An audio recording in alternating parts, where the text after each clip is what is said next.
MP board class 10th वाले समस्त विद्यार्थी ध्यान दें। प्यारे बच्चों, प्यारे साथियों, आप सभी विद्यार्थियों का सामाजिक विज्ञान का पेपर आ गया है। प्यारे विद्यार्थियों, रुक जाना नहीं, परीक्षा का ये पूरा का पूरा पेपर बता रहा हूँ और वादा करता हूँ प्यारे बच्चों, अगर आप इस क्वेश्चन पेपर को देखते हैं तो 100% आपकी परीक्षा में यहाँ से प्रश्न आपको देखने को मिल जाएंगे।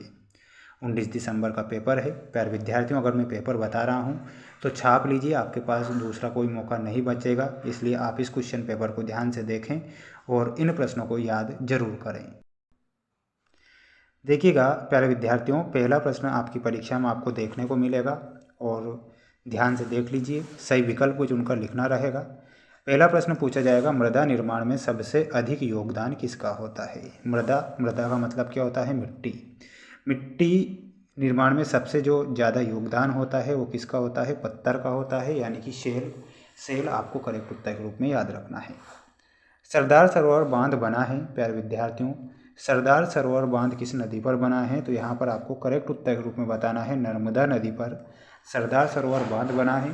तो यहाँ पर आपका नर्मदा सही उत्तर हो जाएगा।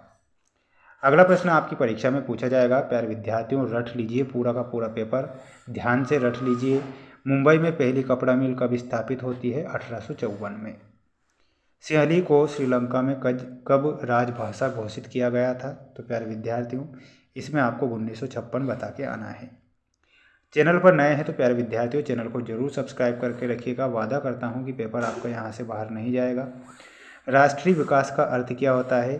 तो इसमें आपको उपरोक्त सभी बताना है, क्योंकि राष्ट्रीय विकास का अर्थ होता है चहुमुखी विकास, सामाजिक विकास और आर्थिक विकास। ये हमारा सही उत्तर के रूप में हो जाएगा। कपास किस प्रकार का उत्पाद है? प्यारे विद्यार्थियों, जो कपास है वो एक प्राकृतिक उत्पाद है। यहाँ पर आपको प्राकृतिक करेक्ट उत्तर के रूप में याद रखना है। प्यारे विद्यार्थियों, पास होना है तो पूरा पेपर देख लीजिए, वरना आपके पास में दूसरा कोई ऑप्शन नहीं है। रट लीजिए पूरा का पूरा पेपर। संपूर्ण उत्तरी मैदान मृदा से बना है। तो प्यारे विद्यार्थियों, इसमें आपको क्या लिखना है? वो बना है जलोढ़ मृदा से। ठीक है। देश में आधे से अधिक वन क्षेत्र घोषित किए गए हैं। तो प्यारे विद्यार्थियों, वो कैसे घोषित किए गए हैं? वो रिजर्व घोषित कर दिए गए हैं। महानदी बेसिन में परियोजना जल संरक्षण और बाढ़ नियंत्रण का समन्वय है। तो इसमें आपको लिखना है हीराकुंड। क्या हो जाएगा? हीराकुंड आपका करेक्ट उत्तर होगा।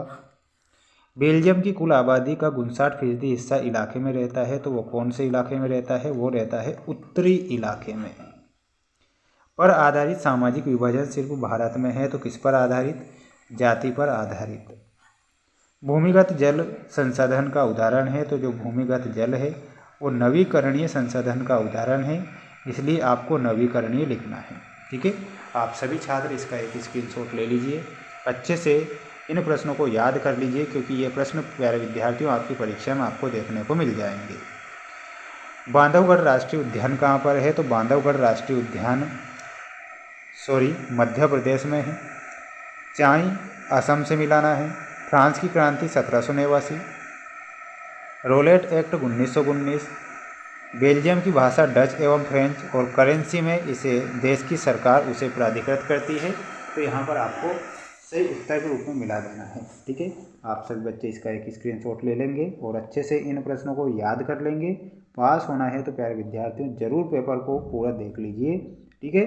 देखिएगा, मध्य प्रदेश में स्थायी वनों के अंतर्गत सर्वाधिक वन क्षेत्र आते हैं। बिल्कुल ये सत्य होगा। बहुउद्देशीय योजनाओं के कारण भूकंप आने की संभावना बढ़ जाती है। प्यारे विद्यार्थियों, 1805 में क्या फ्रांस की क्रांति हुई थी? नहीं हुई थी, ये होती है 1789 में। ये गलत बताना है। यूरोपीय संघ का मुख्यालय ब्रुसेल्स में है। 2011 की जनगणना के अनुसार पुरुषों की साक्षरता दर 76% थी। तो ये आपका क्या हो जाएगा? गलत हो जाएगा। किसी भी अर्थव्यवस्था को 4 क्षेत्रों में बांटा जाता है। ये बिल्कुल सही है। स्क्रीनशॉट अच्छे से ले लेना है और प्यारे विद्यार्थियों पेपर को अच्छे से याद करना है। अगर मैं पेपर बता रहा हूँ तो आपको पास करवा के ही छोड़ूंगा। 100% वो प्रश्न में बता रहा हूँ। बांधों को आधुनिक भारत का मंदिर किसने कहा था? तो यहाँ पर आपको लिखना है प्यारे विद्यार्थियों, जवाहरलाल नेहरू ने। पवन और सौर ऊर्जा संसाधनों की बहुतायत किस राज्य में है? तो प्यारे विद्यार्थियों उस राज्य का नाम लिखना है राजस्थान। ठीक है। औद्योगिक क्रांति सबसे पहले किस देश में प्रारंभ होती है? तो औद्योगिक क्रांति प्यारे विद्यार्थियों सबसे पहले जो प्रारंभ हुई थी वो हुई थी इंग्लैंड में। श्रीलंका को किस वर्ष स्वतंत्र राष्ट्र बना था? ये 1948 में बना था। 2011 की जनगणना के अनुसार भारत में साक्षरता दर कितनी थी? तो इसमें आपको लिखना है 74.4%। सूचना एवं संचार प्रौद्योगिकी को संक्षेप में क्या कहते हैं? तो संक्षेप में आपको लिखना है ICT। ठीक है, ये आपको करेक्ट उत्तर के रूप में ध्यान रखना है। प्यारे विद्यार्थियों, मेरे द्वारा वो प्रश्न बताए जा रहे हैं जो कि मोस्ट इम्पोर्टेंट है। प्यारे विद्यार्थियों, अगला जो सेट पेपर है वो बहुत जल्द आएगा, इसलिए आप चैनल को जरूर सब्सक्राइब करें। मिलते हैं नेक्स्ट वीडियो में। जय हिंद।